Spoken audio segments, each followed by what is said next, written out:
Mana caranya kita mendapatkan ampunan?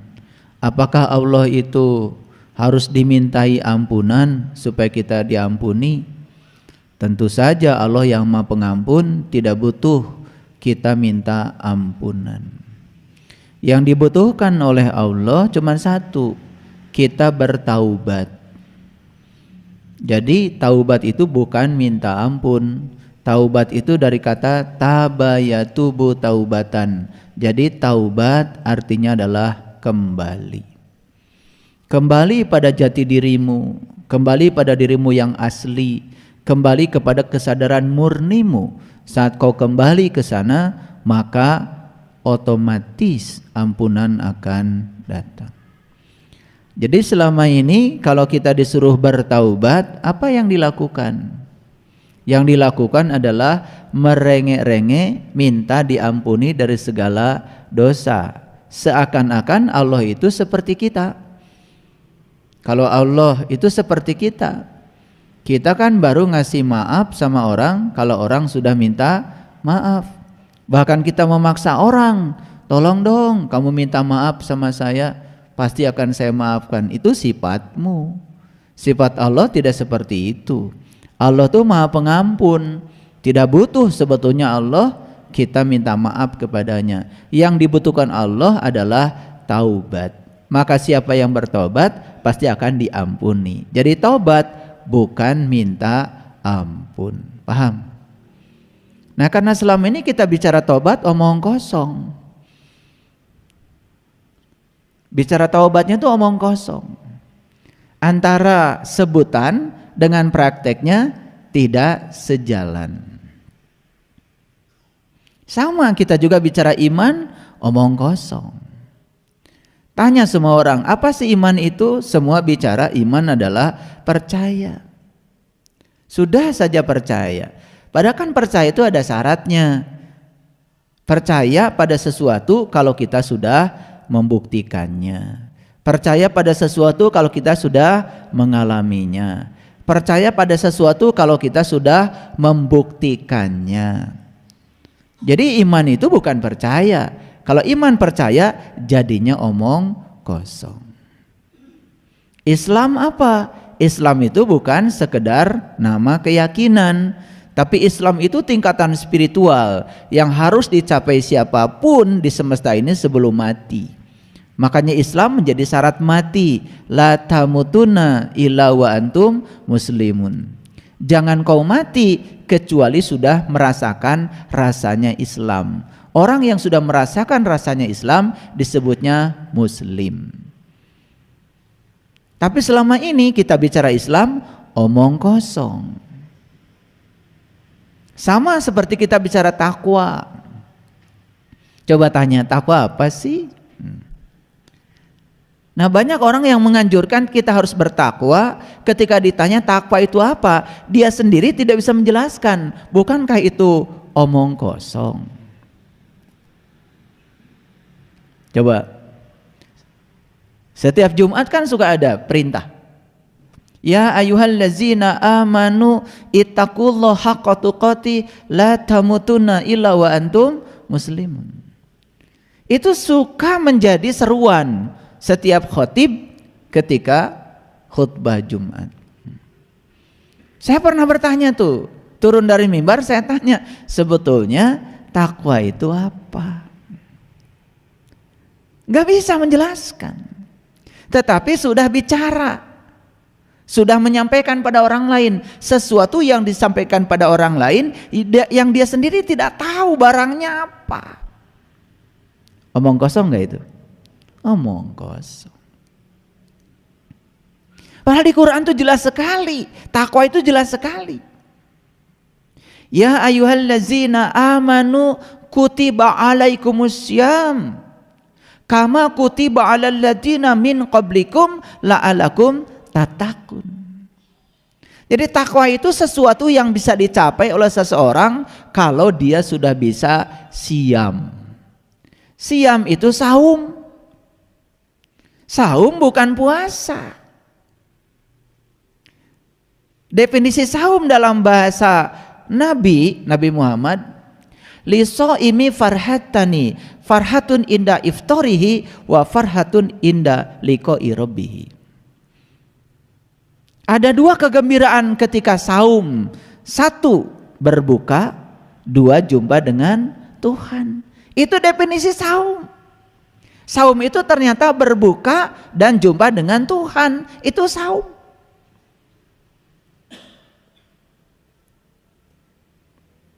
Berbuka apa?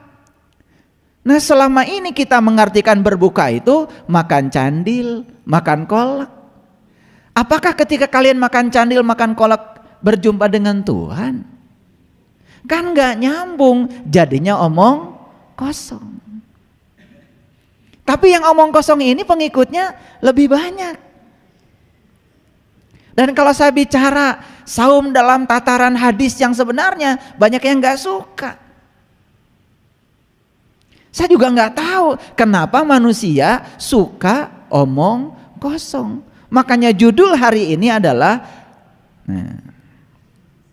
ada manusianya kalau nggak salah. Gitu. Karena ini perintah ini dari intuisi saya. Hanya manusia yang mempunyai hak istimewa untuk omong kosong. Jadi hanya manusia. Hak itu sesuatu yang diberikan, mau diterima atau tidak, ya terserah kita yang menerimanya. Itu hak. Dan siapapun yang menerima hak, di balik hak ada kewajiban. Hidup itu hak loh. Hidup itu hak. Mau kamu ambil, mau tidak diambil, itu hak. Tapi ketika mengambil hidup sebagai hak, tugasmu selanjutnya adalah menunaikan kewajiban sebagai orang yang hidup. Menjadi warga negara itu hak. Tapi begitu Anda sudah mengatakan saya warga negara Indonesia, ikuti hukum yang berlaku di negara Indonesia. Jangan mengatakan saya warga Indonesia, mengambil hak itu, tapi Anda merecoki negara kita, bahkan membuat hukum-hukum baru yang tidak sesuai dengan yang disepakati oleh negara kita. Itu namanya melanggar hak, lalu tidak bisa menunaikan kewajiban. Jadi sebetulnya ya manusia ini yang punya hak istimewa untuk omong kosong. Kenapa? Karena yang paling suka omong kosong hanya manusia. Nanti kita buktikan. Jadi yang suka omong kosong itu hanya manusia. Hanya manusia yang suka membicarakan tempat istimewa setelah kematian. Betul nggak? Apapun namanya lah. Nanti kalau kita mati bakal gini, bakal gini, bakal gitu. Paling seneng kan manusia. Dan kalau sudah dibicarakan tentang itu, tertarik. Bahkan rela mengorbankan jiwanya, keselamatan dirinya, ya, untuk sesuatu yang tidak pasti. Karena memang manusia suka omong kosong. Dan omong kosong ini adalah hak. Mau diambil atau tidak terserah kita. Mengapa? Karena di dalam jiwa itu ada dua. Wa nafsi wa masawaha fa'alhamaha fujuraha wa taqwaha. Dalam jiwa itu diberi pilihan. Kenapa diberi pilihan? Kalau manusia diberi akal cerdas. Karena diberi akal cerdas maka manusia disuruh memilih. Fa'alhamaha fujuraha wa taqwaha. Mau fujur, mau takwa, ya silahkan terserah kamu. Di balik fujur ada risikonya, di balik takwa juga ada risikonya. Maka manusia dikasih pilihan karena manusia dikasih alatnya yang bernama kecerdasan. Nah, yang lain selain manusia tidak dikasih pilihan. Hidupnya cuma begitu saja. Jadi pohon ya tasbihnya ya sudah begitu saja. Dia tumbuh ya, mengambil sinar matahari. Sinar matahari digabung dengan air, kemudian terjadi proses fotosintesa, dihasilkan karbon dioksida, dihasilkan air lagi, efek sampingnya adalah oksigen. Dan supaya oksigen dihasilkan, maka pohon mengambil karbon dioksida, racun yang dihasilkan oleh manusia. Jadi pohon gitu saja, ngambil racun dari manusia, digabungkan dengan air, gabung dengan sinar matahari, menghasilkan karbon dioksida, menghasilkan karbohidrat, efek sampingannya air plus oksigen. Makanya pohon itu istimewa. Dia bisa mengubah racun yang dihasilkan manusia dirubah menjadi oksigen untuk kebutuhan hidup manusia. Makanya orang yang tidak cinta pohon itu karena tidak tahu betapa berjasanya pohon. Jadi kalau ada pohon mati di rumah, bukan salah pohon, salah yang punya pohon. Jadi kalau ada pohon mati itu bukan sekedar mati, tetapi ada masalah dengan penghuni rumahnya. Berarti penghuni rumahnya itu tidak sadar kalau di rumahnya ada anggota keluarga lain. Karena kalau kita berbicara anggota keluarga hanya sebatas anak, suami dan istri. Padahal pohon itu bisa hadir di rumah kan dibawa oleh kamu. Ikan kan dipelihara oleh dirimu. Betul apa tidak? Harusnya kan itu semua itu diurus. Makanya kalau pohon itu mati itu tanda nggak ada iman sebetulnya. Bukan sekedar tidak ada cinta kasih. Nggak ada iman itu, ya.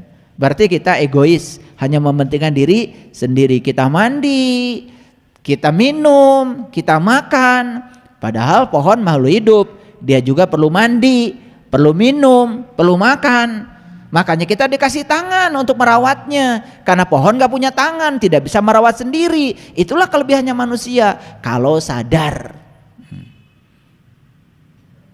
Paham? Itu. Makanya tangan ini kan disebutnya juga tangan Allah. Yadullah, yadullah. Ini tangan Allah nih, tangan Allah. Dan tangan ini dititipkan kepada kita oleh Allah. Nah setelah dititipkan kepada kita ini tangan, tugasnya tangan ini adalah memberikan pelayanan pada seluruh makhluk yang butuh pelayanan. Maka disitulah arti hidup. Maka seseorang disebut telah mencapai arti hidup kalau dia sudah berarti bagi orang lain. Nilai manusia dilihat dari kebergunaan dirinya di ruang semesta kehidupan. Paham? Oke. Jadi banyak sekali kan kita bicara tentang omong kosong. Bicara takwa, omong kosong. Tadi saum apa? Saum itu dua. Berbuka dan jumpa dengan Tuhan. Suka saum. Terbuka mata kolbunya. Jumpa dengan Tuhan. Nah. Yang kalian lakukan kan selama ini baru puasa. Menahan lapar dari Janari sampai maghrib. Begitu maghrib ya, dur beduk sagala dituang. Itu jadinya omong kosong. Makanya dari Idul Fitri ke Idul Fitri dapatnya juga omong kosong. Cuman sibuk dengan baju baru, makanan mewah, kan gitu. Sagala keur lebaran barjeng teu nyaho, aya lebaran teh naon. Sedangkan Idul Fitri dalam bahasa Quran jelas diabadikan di Quran seperti ini. Allahumma rabbana anzil alaina maidatan minas samai takunu lana id. Ya Allah, turunkanlah hidangan dari langitmu, yang turunnya hidangan itu menjadi hari raya bagiku. Jadi id itu artinya adalah turunnya hidangan dari langit. Langit itu berbicara tentang alam-alam tinggi. Ketika kita bisa mendapatkan hidangan dari alam tinggi, namanya Al-Maidah, langsung dari langitnya Allah, dan hidangan turun kepada kita dan jiwa kita mendapatkan santapan jiwa yang sesungguhnya, itu namanya id. Kalian kan kalau Idul Fitri hanya ngurusi santapan tubuh. Opor, kupat tahu, gepuk. Kan itu yang kalian urus. Semua hidangan-hidangan bumi. Sedangkan Quran mengatakan yang namanya Idul Fitri itu tidak ada kaitan dengan hidangan bumi. Idul Fitri itu saat kamu mendapatkan hidangan langit. Itu Quran. Berarti Idul Fitrinya omong kosong. Karena saumnya pun omong kosong. Nah saum yang omong kosong ini gak akan bisa mengantarkan kepada takwa. Nah sekarang kita lihat apa sih takwa menurut Quran?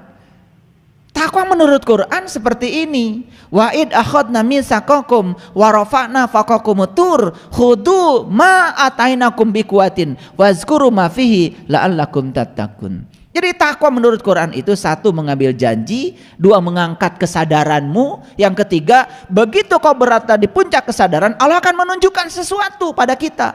Allah akan menunjukkan dirinya, Allah akan bertajali di kesadaran kita. Ketika Allah bertajali, Allah mengatakan, wazkuru ma fihi, ingat apa yang aku pertunjukkan kepadamu, la'allakum tattaqun. Itulah takwa. Beda nggak dengan selama ini yang kalian dengar? Beda? Kan gak jelas takwa itu apa. Malah takwa jadi baju, disebut baju takwa.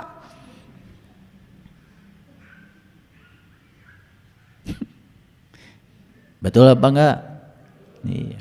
Kalau soal baju takwa di pasar baru, ya kalian memang udah bisa pakai itu. Tapi takwa yang sebenarnya kan belum tahu. Hurufnya aja takwa ada 4. Ta, qaf, waw, alif. Ta itu tawadu. Tawadu itu bisa menerima apapun yang terjadi apa adanya. Qaf itu qanaah. Tawadu itu artinya rendah hati. Qaf itu qanaah. Qanaah itu bisa menerima apapun apa adanya.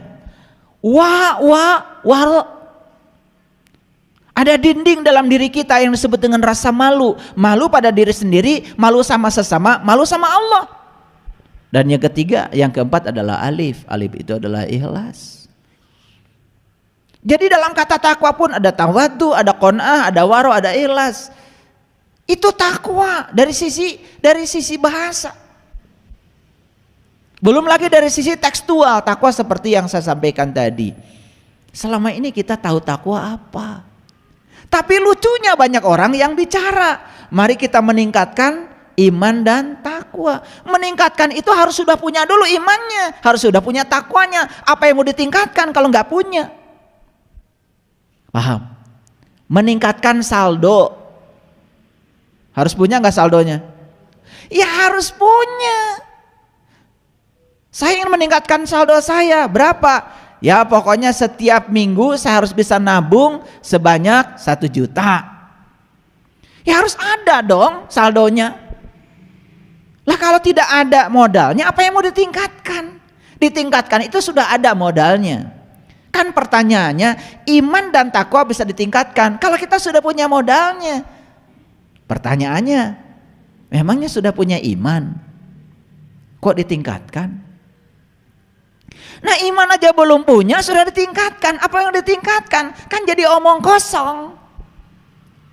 Nah di kajian yang sebelumnya kemarin saya bicara tentang iman kan, awalnya iman, awalnya Islam. Jadi iman dan Islam itu ada awalnya, ada modalnya. Di zaman Rasulullah orang berbaiat pada Rasulullah, dibimbing syahadat. Kan itu syarat masuk Islam. Bagaimana cara Rasulullah membimbing syahadat? Apakah langsung? Ayo ikuti saya. Asyhadu an la ilaha illallah wa asyhadu anna Muhammadar begitu? Enggak. Ada sebuah prosesi. Ada sebuah prosesi yang diajarkan Rasul agar seseorang sebelum bersaksi dia menyaksikan dulu. Karena tidak mungkin seseorang bisa bersaksi dengan mulutnya kalau dia tidak bisa menyaksikan dengan matanya. Karena bersaksi dengan mulut itu harus diawali dengan penyaksian dengan mata. Polisi tidak mungkin mencari saksi orang yang tidak menyaksikan kejadian di TKP. Gak mungkin. Menyaksikan kejadian di TKP namanya menyaksikan. Ketika di kantor polisi disuruh bicara, ditanya sama polisi, kamu lihat gak orang ini mencuri? Ya, jam berapa? Apa yang dia curi? Dia bisa lantang bicara kalau dia menyaksikan. Kalau dia tidak menyaksikan, tidak mungkin dia bicara. Jadi menyaksikan itu pakai mata, bersaksi pakai mulut, alatnya aja berbeda. Baru sah proses penyaksian kalau diawali dengan proses menyaksikan. Saya mau tanya, apakah kalian bersyahadat seperti di zaman Rasul? Menyaksikan dulu baru bersaksi. Kita ujug-ujug bersaksi, asyhadu alla ilaha, karena dari kecil sudah hafal. Proses menyaksikannya belum dicapai. Omong kosong gak itu? Omong kosong apa tidak? Lah kalau syahadatnya omong kosong, salatnya, zakatnya, saumnya, hajinya, surganya, nerakanya. Surganya omong kosong tapi nerakanya isi.